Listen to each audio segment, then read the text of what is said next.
Yo, what up? What's going on, everybody? Welcome back. Blood Splatter Chatter here with my brother, The Missing Link, on a Sunday to do some bonus blood. Talking about a 2025 movie, The Gorge. This is the first Apple TV movie that I've ever watched. I didn't have Apple TV, but luckily I got a free 3-month subscription when my wife bought me an iPad for Christmas. Nice. So, and as you see, the title, well, I'm pointing up because that's where it is. If you're watching on YouTube, it's down there.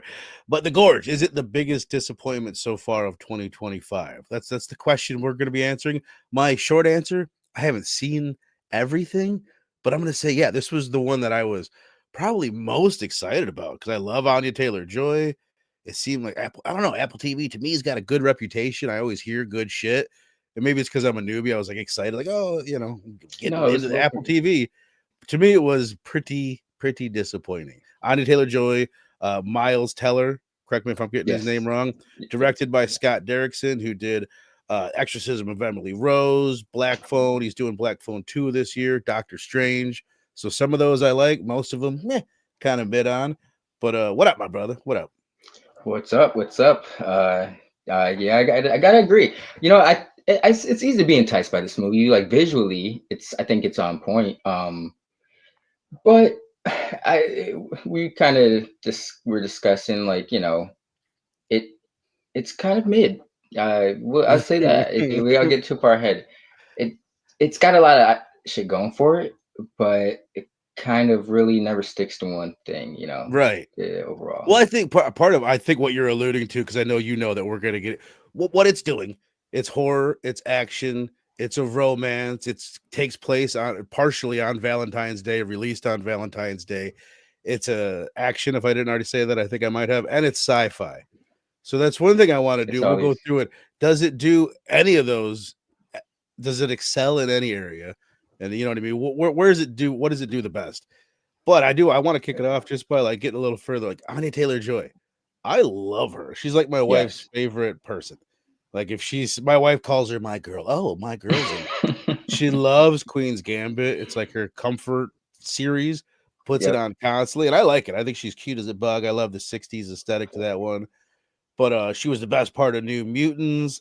She's good in The Menu. She's great in The Witch, obviously. I didn't see the new Mad Max. Did you see that? I did. She was solid in that. I think I was expecting Fury Road because that movie was phenomenal. And this movie was like the opposite. Where Fury Road, not to get too far into it, but Fury Road went out of their way to use practical effects and it paid off. This movie was like, man, what no little green screen, blue screen, right? They can't tell. That's what The Gorge does quite a bit, by the way. The Gorge, it's kind of cool. Like there's all these expanse, if that's the right way to say it. There's like big landscapes behind you, but it's like sometimes it's really glaringly obvious that it's CG. It still kind of looks cool. But it takes you out of the movie quite a bit. It's I don't know. I mean, maybe it is just cheaper to use the CGI, but I've always thought of it. Use practical as much as you can, and fill in everything else. Like the balance that can't be that expensive. I don't know. Maybe for certain things, but with this, it seemed more like they were using it. I mean, yeah, they were using it. We'll get into it with the fucking tree people. That looked like crap. Like there's so many things. Yeah, the CGI throughout looked bad, but they were using it in place of having to go on location with all these crazy views and having people hanging off of cliffs and all that. That's what they were taking a shortcut with, which I totally get. I'm sure it saves so much money and time and everything, but it takes the heart and kind of the soul out of the movie to a degree. It does. I don't know. You can just feel it, man. I think that's kind of like an ode to Tom Cruise and why he's so successful is because he's doing that stuff, bro. Say what you want about his beliefs, but as an actor, he's entertaining. Then you can just tell when I don't know. You can just. It's like that uncanny valley thing, the subtle things that the human eye can pick up on that we can't quite emulate on, with the effects. It's that like weird thing. Don't you feel like in this movie, it's almost like things look too good? It's like a little too picturesque. Everything's like really gorgeous, which is like, that's a weird thing to complain about. It's not like it's glaringly obvious either that it's CG. It's just like, off, like you're saying. It's kind of, yeah, and it's a little, yeah, it's kind of fairy tale-ish. It kind of, this movie was reminding me of, like, I was excited. Well, what are we like 5 minutes? Okay, the plot: two snipers sent to watch this giant canyon that's got creatures in it. They've got these machine guns and everything. But we don't know why what the creatures are down there and why they keep trying to scale the wall. But this movie reminds me of like Annihilation with Natalie Portman, that where they go into the bubble a little bit. Just the Okay. look, not as love that movie so much more, but I got like vibes of that. Sorry, my mic is. What else? Like kind of like Overlord a little bit. I Like, thought Overlord too, did you? man. Okay. That crossed my mind because they both like this acts in some ways like a zombie movie, right? Where you've got these nameless, like not like humanoid, but not like with souls, kind of. Right. So you can kill a bunch of them, you don't give a shit. And I feel bad, yeah. So you always get a little action mixed in with that. But Overlord has that same thing, where it's like action, horror, sci-fi all melded together, but it does it so much better than this one. I'll say, for my money, the movie started out, and we can talk about this for a moment. Our mutual friend Stu, who we love and respect, we were just talking about this off stage, not to call you out, Stu, but Stu, who couldn't do the show, he watched it, and I don't know whether he knew we had seen it yet or not or whatever, but he said to the chat, like, glad I'm not doing that show with you guys, because he really did want to do the show. And he's like, basically, because it sucked. So I was like, Stu, you son of a bitch. I was literally just about to watch the show. And it's weird because a lot of people are like, what do you mean? Give me a non-spoiler review. They want to know before they go into a movie. And I think it is kind of interesting. At first I was like, I know it gets in my head. I'll be in my head, like arguing with, specifically this time, I'll be arguing with Stu the whole time. Sometimes, you know what I mean? I'll be like, no, it's not that bad. Or either that, or I'm looking for reasons like, oh, that's what he doesn't like about it. It's just like, it's more says more about me than it does about my dear friend Stu, but it'll screw with me. But you had a really good point where it's like it could temper your expectations. And I think going into a movie like this that I was so hyped for, I did need my expectations. And some of you out there might need your expectations a little bit tempered. But at the same time, I don't want to this is kind of like Abigail from last year. I think Abigail is maybe a little better, but it's very watchable, like trash. I don't know if that's my kid or your kid. I think it's my kid. It's mine. No, yeah, it's well presented, but like it does a lot of things right, but there's something lacking. Like that's how I felt about Abigail. That's how I felt. Like it looks visually, I thought the film looked great. Even though it's overusage of CGI, but just like certain camera angles when they're looking up, and shooting. A lot of zoom in. It was stylish. It was flashy.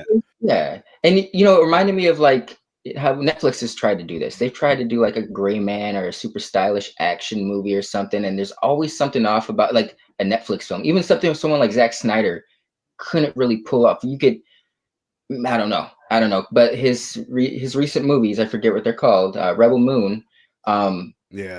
Just it had the Zack Snyder stuff, but it didn't feel theatrical. Netflix films never really feel like their big blockbuster films don't ever feel like I don't know. There's something about Netflix, but this one kind of felt like it could have gone to theaters. Right. It wasn't as strong as it needed to be, but I don't know where I was going with this. But there's a lot about this film that I like, but then there's just so much lacking at the same time. Like, you guys were right there. Why couldn't you have just gone the distance? It feels like they played it safe, or this was like, maybe it was a really basic story that they got for the script for cheap and got Derrickson for cheap and was like, spice it up, we'll give you a decent budget. And kind of like what JJ did with 10 Cloverfield Lane. Like, it was just some basic bunker movie and he added all the extra sci-fi stuff. What up, Sal? But you know what it is? I love both of them. Well, Miles Teller not as much as Anya Taylor-Joy. He's his mileage may vary. But I enjoy him in the right role. But they didn't really have good chemistry together. They're great actors, but I didn't feel. And that's what it makes me mad, because you spend the structure of this movie. It's like 2 hours some change, 2 hours 15, 20 minutes. You spend the first hour with them bonding, getting to know each other, establishing the relationship. Then about an hour, 5 in, finally some really good action pops off.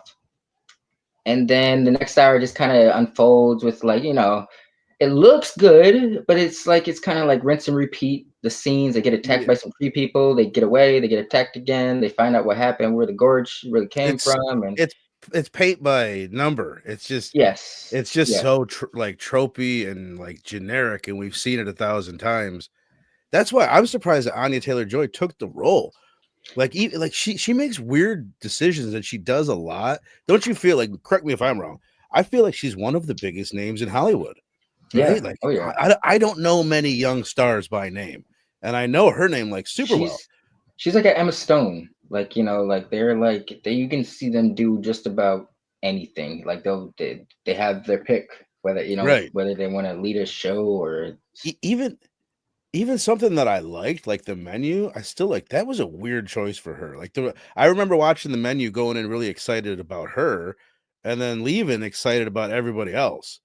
Like you know what I mean? I thought she was like the main character, but underutilized, a not bad, little, but yeah. just I don't know, picking weird roles, and she's still doing TV. Oh, I guess never mind. I'm looking at this Emma show that she did. That was 2020, the same year that she did Queen's Gambit. I'm So maybe she hasn't done any never seen TV her. in a while. But yeah, I'm just looking at her stuff now. Split, I didn't mention I'm a, Split, which I loved her oh, in. that, yeah. That was her I second movie. that Okay, I was gonna say I think that might have been the first thing I seen her in, or really made me take For notice of me. her. Okay, what was her first movie? The Witch. The Witch was her first movie. Oh, Hey, while we're on the subject, my buddy who hated the movie and hit me up, he he's like, "How about that accent?" Like it didn't really bother me because she sounded like that in New Mutants as Magic. Like, did yes, it stick out to you? Did it bother you? It's weird a little bit. it Just is. seeing it. The Russian accent in itself is strange. So it's easy to make it sound weird, but even when it sounds normal, it sounds kind of funny. I don't know.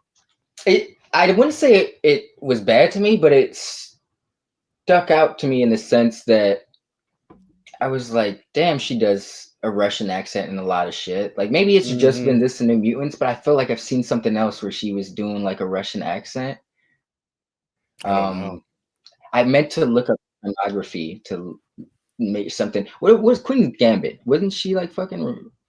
I There's didn't watch Russian that. Was characters she in British or it, was she but like Russian? I think she's American. I think she's Okay, American in that. She's English or whatever. She has whatever they are in The Witch. She sound, it's kind of that old timey they had English that. sound Oh, in that.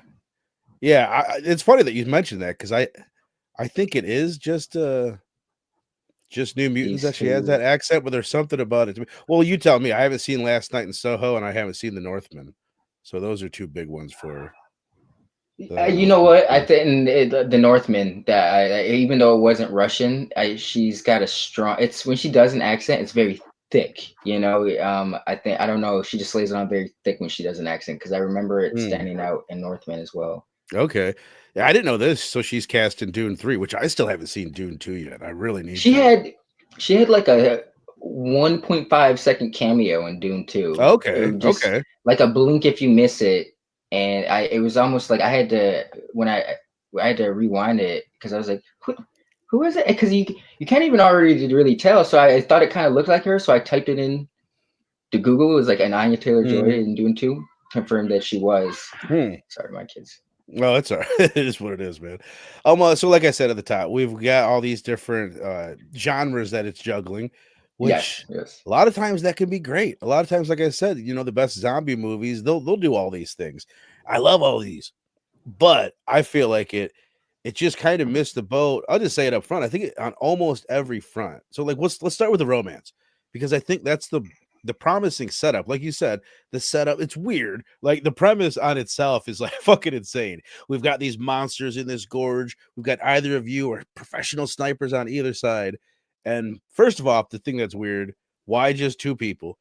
We've got a pit to hell below us, and we've picked one person on either side and given them like a 5-minute briefing about the situation. And we're like, all right, run things, Once you see protect the shit, world. yeah, we'll see you in a year. Yep, Yeah, and it's so stupid. Like, so that's pretty bad setup. But then also just that they're like, you guys don't talk to each other. There's no communication. Okay. Okay. No problem. Yeah. Right. You human beings. You're gonna sit across from another human being for a fucking year and not have any contact with them. Like, yeah, right. That's just absolutely. You can't buy that premise for a second. No, it didn't even seem like they're offering him enough money to really oblige those rules as well. Right. You better be Yeah, rich as fuck by the end. Right. I Exactly. was. Yeah. Well, they weren't gonna get paid anyways. But well, shit. What was I gonna say? Wow, I just Like, well, your kid was distracted you in the middle of it. Don't worry about it. um I know where I was gonna go with it. bonding. All right, I'll put yeah. Well, I was gonna ask you about the romance because I'm buying it all at first. I'm saying whatever. I'm not like, Okay. oh, this premise is so fucking stupid. I was just like, this premise is a little stupid. Let's see how the movie It plays was out if I'm gonna be forgiving of it. Because the yeah. rest of it was if you're gonna look past the silliness of one man on each side or one person, then it is cool. You got to Like, strip. Yeah. this is good, a Everything else. pretty good setup. The Yeah. love story, initially, it's like there's one point where they start having a conversation going back and forth, and it's like the movie's pretty serious up until that point. And then all of a sudden there's music on and they're dancing. And I was like, whoa, It's complete getting tonal deep. shift. But I was kind of buying the love story until like midway through the movie. And then I'll put it like this. I'm buying the love story at the beginning. And then at the end of the movie, I wasn't like, it didn't pay off for So me. It was so no. fucking corny. It was like, I'll have the rabbit pie. And he holds up that sign. And I thought it was the corniest thing ever, and they hugged, and it's like that's when you know you didn't buy the love story is by the end of And it. then they're like comparing the sniper shots again. I had to come back. I had to outdo you. She's like, you had to outdo me. I had to get back to you. Like, So it was like stupid, cheesy shit like that. so bad. Now he's coming out with another movie this year, Scott Derrickson, and he hasn't put one out since 2021. I wonder how much if that has anything to do with it. That he's like, all right, I've got my black phone too. That's my big thing, and I'm gonna squeeze this fucking Apple TV thing in the middle of it. Yeah, Like, this is, Apple TV is, like I told you, they are still quality over quantity. This isn't a shit movie. Like this is something to throw on, for the mhm, weekend to pay attention to. If you have a date, it's wise of them. I can see why they released it during Valentine's weekend. 100%. You I know, think if it didn't but have Anya Taylor-Joy in it, I would. That is kind of the thing that brings me down because I think it's way below her. She's above it. Is where I'm at with it. I see the idea. I see everything that they could have done, but by the end of it, like I said, they didn't do any of those things well. It's well, I Scott Derrickson, mean, I think, is the guy at fault in this because the story is pretty much there. Pretty much. yeah, No, I mean, maybe I don't know. We'll debate that. to their Apple's defense, they got George Clooney and Brad Pitt to do a movie. Those are two Hollywood legends. Right. And it didn't even get theatrical, or it maybe got limited release, like a week or two, but it's just been exclusive to Apple TV. Yeah. The dude what's his name, who directed the last, not Mark Webb, but shit, I'm forgetting, but the last three MCU Spider-Man films, he's the one who directed that one. So it's like I feel like they're getting. I don't know. Well, if I have to, did Derrickson have anything to do with the script? Because I know the dude Mm, who directed the Clooney shit wrote it at least, but it looks like okay. they're trying to He get didn't write talent. the script. Scott Okay. Derrickson didn't write the script for the Gorge. Yeah, this seemed like a really basic script that they just tried to throw some money at, and like It really was. spruce it up. I happened to see something. Whoever I don't have their name in front of me anymore, but whoever wrote the script, nope, still don't have it. It was like vote. I don't know. It was named as the best unmade script of 2020. Whatever that Uh, means. So it had got buzz in Hollywood, but just never got made. Sat on the shelf, and then I think they started putting it together in 2022. what's that? They call that like the blacklist or some shit in Yeah, not yeah. That's blacklist, like exactly what they call it. Yeah. that. Yeah, some of those. Hmm.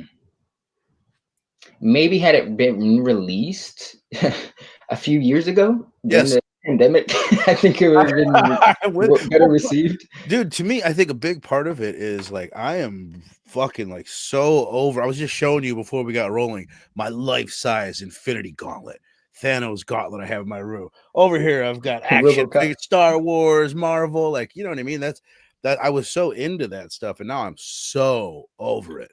And I think Yeah, even as a part of it is because that the stuff has died off. The superheroes couldn't stay on top forever.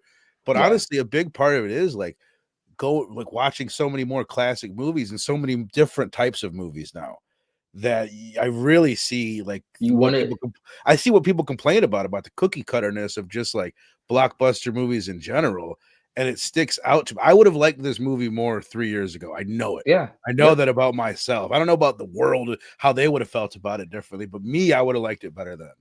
You want more, you want unique experiences, you know? It's like it's cool to get these adrenaline rushes and stuff once in a Mhm. while, but you want something that kind of like it's gonna resonate with you, kind of make you. It's like at least if it you're gonna you don't want to. As you get older, you know you want something that's not gonna. It's all about not wasting your time. You know, Yeah. you Yes. can watch so much shit. You want something that's gonna stick with you, not something you're gonna forget a week after you've watched it. You know, Mhm. so and it's I definitely understand that. Like the I don't know, and this there wasn't much out a few years ago, so I think this would have been cool because it's like you Mhm. had like this almost cinematic epic blockbuster at home on the streaming service, but it's like now we're getting back into the swing of things.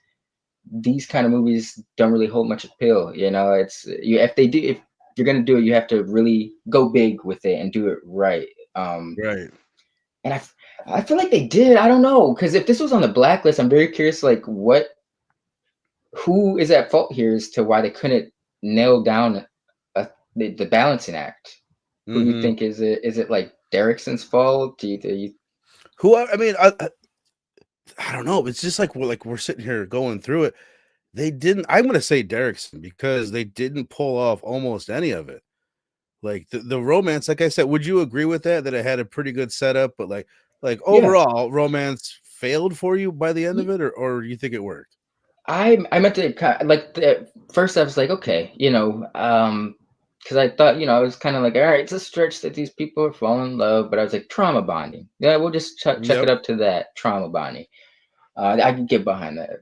Um, but then it's like I said, it just about midway, like an hour in, like you were saying earlier, there's that tonal shift to where it just kind of like they were bonding, but by the time they embraced each other, I don't think they had sold the movie sold that relationship quite yet, Yeah. you know, like how comfy they were with each other. Like, you know what, the scenes of them, the first hour of this, I feel like they spent too much time with this, to be honest. Is like the first Mm-hmm. hour is like them getting to know each other. And it reminded me of Dawn of the Dead when the dude at the gun shop. Yeah. Yeah, Yeah. but they did that. Zack Snyder and company did that so much better in Dawn of the Dead, where you sold that that rapport was believable as to why you when they fucking finally left, they could have easily just been like, "He's a liability. It's too much. We're out of here." But they went and tried to rescue his ass. You know. Right. Um. Well, yeah. He was a zombie already, but you know, here even when she's like when he falls off and she's like diving in, I'm just like, really, bitch. You know. He got Counting is a that. loss. He had that good dick because That's true. People will go crazy over the good D and the good P. well, I mean, Um, don't get me wrong. Like we were talking about, it's 6 months. It's human beings, and you get a little true. squirrely. And I could see developing. And I'm with you. I don't know if they put they it comes across on screen that they're in love. Like you said at the top, the chemistry isn't necessarily there. Part of Right. it maybe is Anya's accent. It's just like something fucking weird about that. It doesn't work. But 6 months, no human contact. That one cute ass human being across the way is going to be very, very appealing. Very appealing. But Absolutely. it is, it's just not sold very well. They need to just put Anya Taylor-Joy in like a John Wick ballerina movie. That's where she Yeah, needs to go, bro. She would be right at home. She would fit. Uh, she could have has been she the been in the Black back? Widow. She could have been. She could Yo, have the been new her one. sister. She could have been This is Florence yeah, Pugh's character. I love her. Don't get me easy. wrong. They ain't taking fucking Florence Pugh out of anything, but she could have fit that role No, really, yeah. really well. Mm. Yeah, I love Florence Pugh as well. Yeah, but Me no, too. I wouldn't have been mad had she. I will say that. I would if she got Hmm. in that role. I would be like, oh, I understand that, you It know. would have But been Florence Pugh different. It would have been different. She's not as like cute and innocent. You know what I mean? She's not as as Florence, charming as Florence is, but she yeah, brings a darker side a that I think deadliness to it. could have worked. I would almost like to see like where Black Widow's sister is To the be more honest, gnarly version of him. She needs to no, be yeah, kept in she check. in the comics she is the more Hmm. disturbed version. So I feel like that would have Anya would have definitely brought Yeah. that, you the edge that just kind of emulates from her. She has like really, it's her eyes or something, Her bro. eyes She are just fucking. It's like her eyes got in a fight when they were young. Like, I don't hang out with you. Fuck no. they're so intimidating, dog. Like I love her though at the same time, but Yeah. yeah, got a unique look. Yeah, Well, there's very something about it. intimidating. Like if you look at every America's Next Top Model or whatever. I don't know why I'm referencing that, but models, they've got that exotic beauty. You don't want, but you do want Right. that Sister Paxson, that like perfect That face girl, home, cute, yes, cute the as a bug. cute, That's great. It yeah, serves its purpose, but there's something like more memorable about Anya Taylor-Joy's different, distinct, yeah. distinct features. But okay, so it also functions as an action movie. And that's one That thing, like at first I was like, oh shit, I didn't know it was gonna, I knew there was action in it, but it really, I'm like, oh, it's gonna be a blockbuster action movie at times. I think it was cool, but I think that's part of what I'm just like over on disappointed. it. I don't get me wrong, there was some good sequences and there was some solid shit. All the tree stuff when they were just fighting a bunch of different groups, I hated that.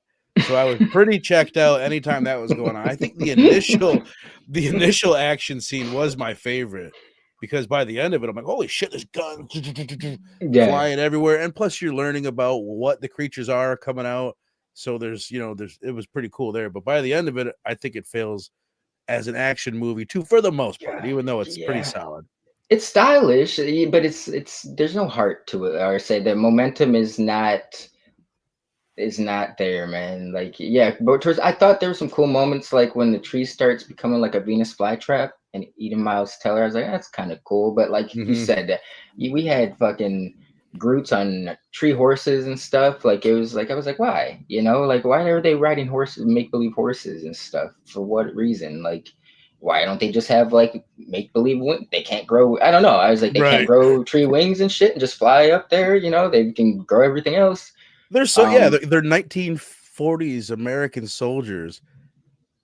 I guess maybe they rode horseback, but it did seem weird. It's like Yeah, that's the not a cool horses. fit. If they were Yeah, like Native Americans or something that would have a little fit or older. Yes. whatever, that it would have been cooler. They should have been driving around in like 1940s motorcycles, like Yeah, or with something. I vines don't or know. some shit. Yeah, I would believe that. I would have rather seen that than a horse, even though a horse is more believable, I'll say. All But right. that would have fit. It's like shit. It's already a weird. It's go for it, man. It just may. It's sometimes you just need it to be cool. You don't need it to make sense. Because let's speak about that. The reveal. I thought that was kind of disappointing. I think they kind of Mhm. just should have went with like a supernatural element instead of the sci-fi Yep. twists that we got. And I think that's why the action is kind of disappointing because this could have been like a really cool movie. Like, you still have some action-packed elements, but by the end, where they're doing the set pieces and shit, it's like Mhm. that wasn't. You could have had the stakes a lot higher, and still had shit been more atmospheric and scary, and had them go through a struggle, like something like the Descent, bro. Like Yep. that shit doesn't let up till the very end. It's not like it's action packed, but when the shit pops, you feel that. When she's like fighting those fucking creatures and hiding in the blood water, and they could have had.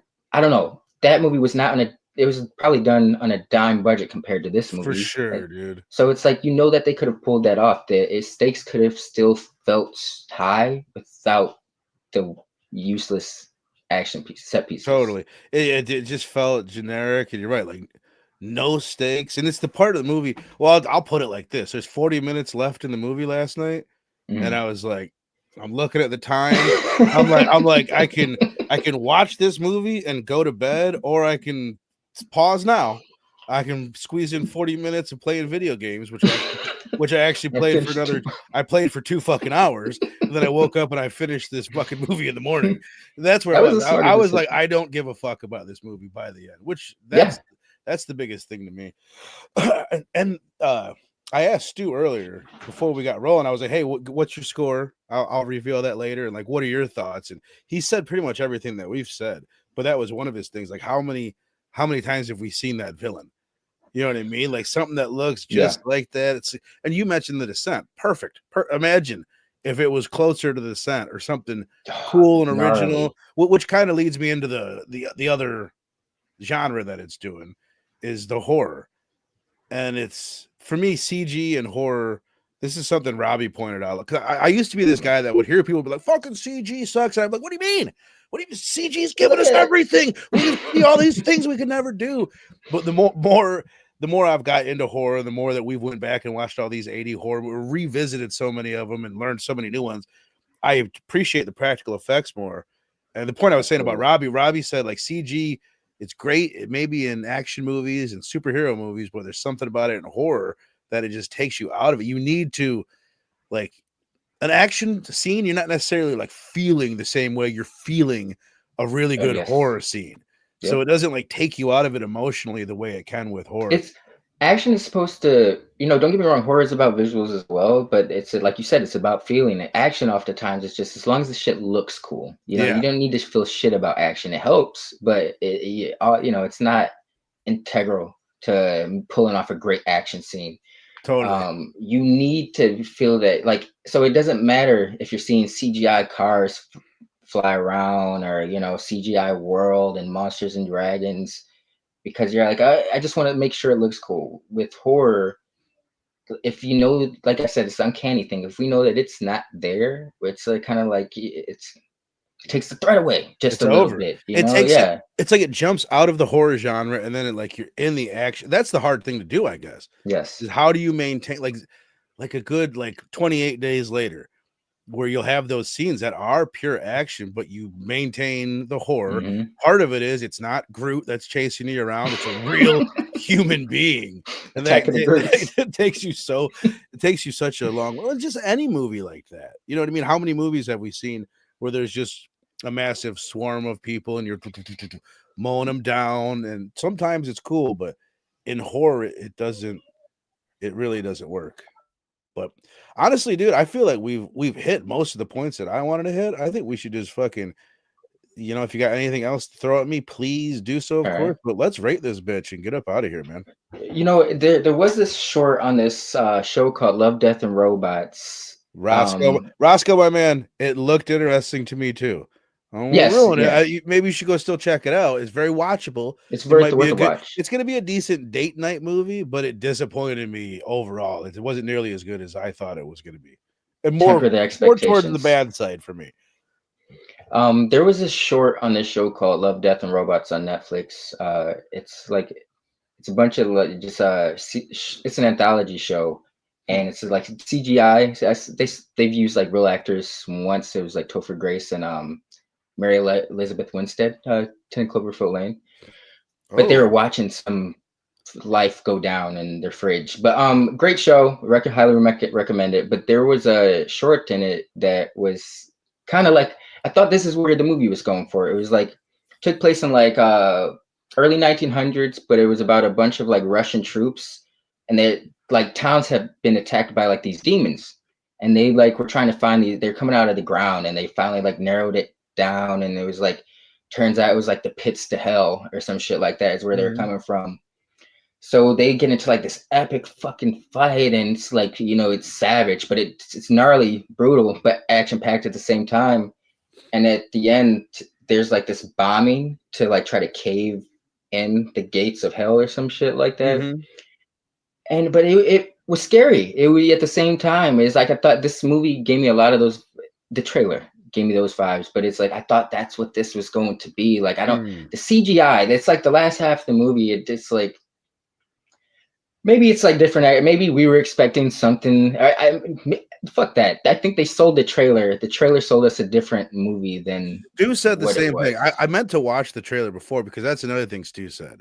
So yeah. Yeah. Oh yeah. So yeah, with that, it's worth a watch, but this could have been so much more brutal and cooler. The potential was there. Maybe that's why they put it out on Valentine's Day, because they knew that it's like halfway in. If this is a Netflix and chill thing, you won't really care about the last half of this movie because you won't be paying attention. Yeah. Oh, it could have been. I want to see. Could. Don't get me wrong. I've seen very, very few reviews. Yeah, Roscoe, I want to see this too. Saw Wolfman last night. Wasn't too bad. I want to see that. You and I both really like the Wolfman. Did you know he was in Craven? I just saw. I didn't watch Craven, but I was skimming through it last night, and he was like one of the bad guys in Craven. I was like, that made me want to watch the movie. What's his name? I like it. I don't know what that's. Okay. I'll look it up because I want to know, man. Since Anytime I hear it, I'm like, oh yes, yes. Why yeah, can't I think of that? exactly. But Here I got it right here. Christopher Abbott, who was in Abbott, It Comes at Night. yeah, love, highly recommend that Hell one. yeah. Banger. All right, what do you Then got we'll for get a to rating? rating. I will get. You know what? I didn't hate it, but it's kind of. I'll give it 3.25. Um, the potential was there. I was entertained, but I just wanted so much more. And this movie could have been so much more. Like if it was a mixture of like The Descent and that short I was telling you about on We Love Death Mm-hmm. and Robots, you could have had such a banger live action little streaming horror, even Overlord. It could have easily been Totally. Overlord, but I love that you brought Overlord up because yeah. it gives you Overlord those has vibes. all the same elements. I think it even has the love story in it, if Mm-hmm. I remember. It Yep. has Yep. all of it, and it does it better in almost every department. I mean, Overlord's not. Don't get it wrong. If you've never seen it out there, it's not like a 5 out of 5 or anything. But it's a great Definitely worth example of it. something that Yeah. does way better with this, and it has that superhero kind of blockbuster feel. It came from that. It's even more in the superhero era, and it does Yeah. it. Yeah. It's low key. It's weird because the dude who's playing U.S. Agent in the Thunderbolts, he was the badass in that movie. He's the one Mm, who injects himself with the zombie serum and fights the Nazi dude okay. and shit. So he kind of became like a zombie super soldier in that, then went on to play a super soldier. So Well, I I guess was like, that's the other biggest thing that like bugs me. This is I had 40 minutes left, and I'll get into my rating. So 3.25 for you. I had 40 minutes left, like I said.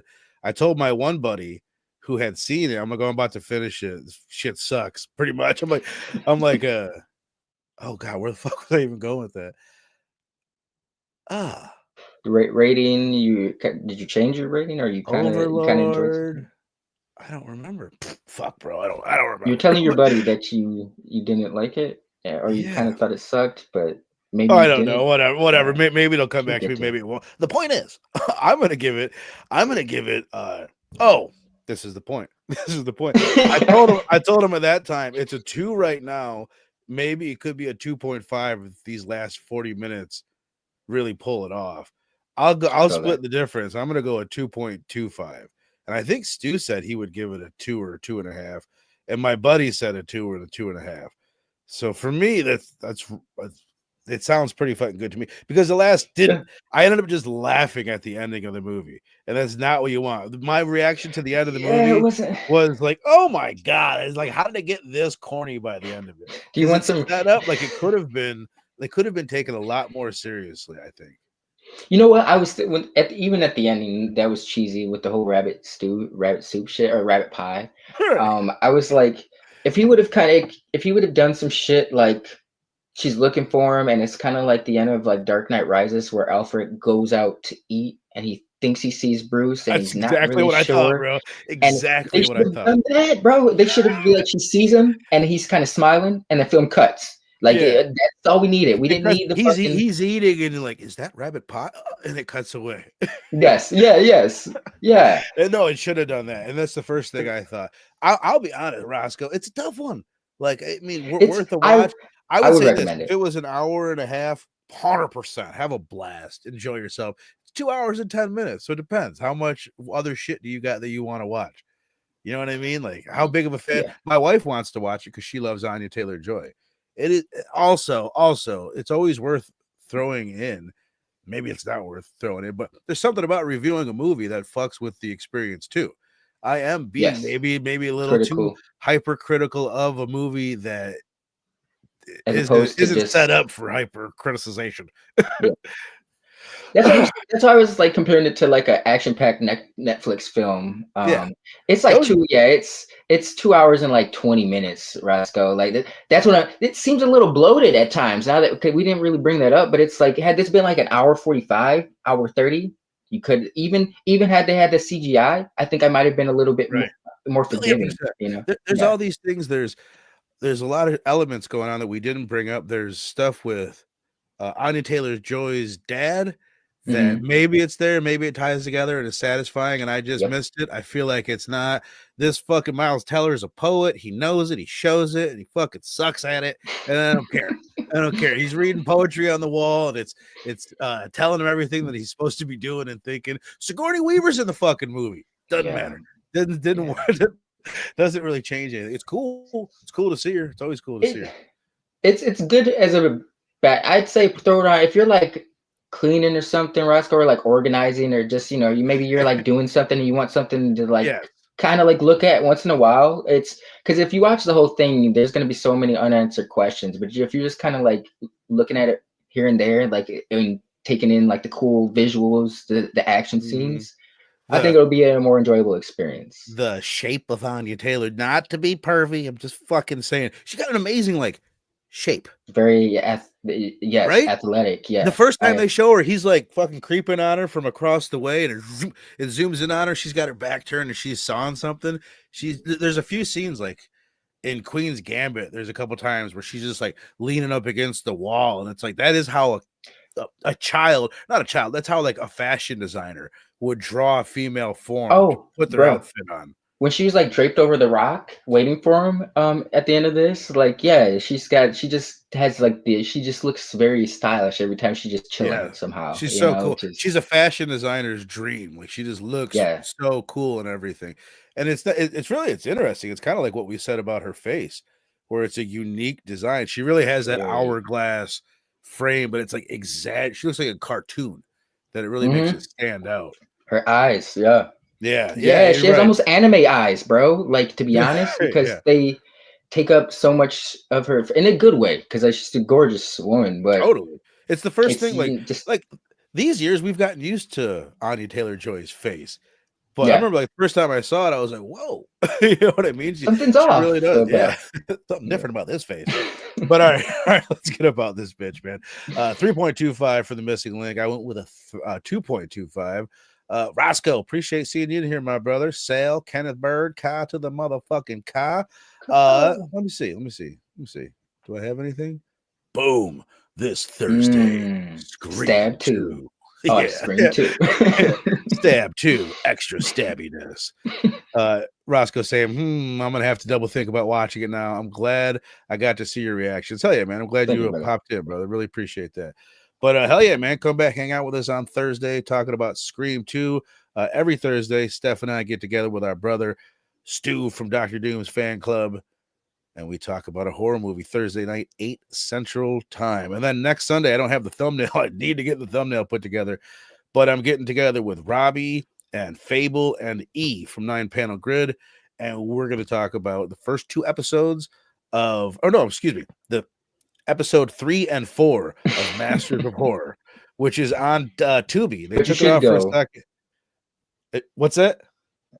No, I was gonna say you should go watch the episode 1 and 2 review though, before the 3 and 4 comes out. Yes, watch it. And hell, one of them we're doing. It's what Masters of Horror is, for those that haven't seen it. It's a different like master of horror that directed each one of these episodes. It was a 2000s Showtime show, and these episodes are directed by Toby Hooper, who did Texas Chainsaw, Poltergeist, and all that. And then episode 4 is directed by Dario Argento. And a girl bites a kid's dick off. It's fucking crazy. And Robbie and I are on that together, where we're like, okay, we're gonna go through all these. We'll just go through them again. We'll just start from scratch and redo it. All right, that's gonna be fun. I think I remember that episode because I was like, the dick biting sounds familiar. Hard to forget a kid's dick. I never forget that one. But hell yeah, man! Missing Link, my brother. You want to tell people where they can find you online? Oh yeah, Missing Link _comics. Just I post some shit here and there. It's kind of cool. But I always welcome to talk to anybody if you guys want to talk to me. So hell yeah.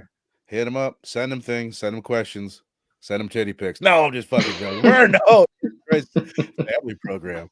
But all right, you guys are the shit. I'm sorry. You guys are the shit. We got to get out of here, and we'll see you on Thursday.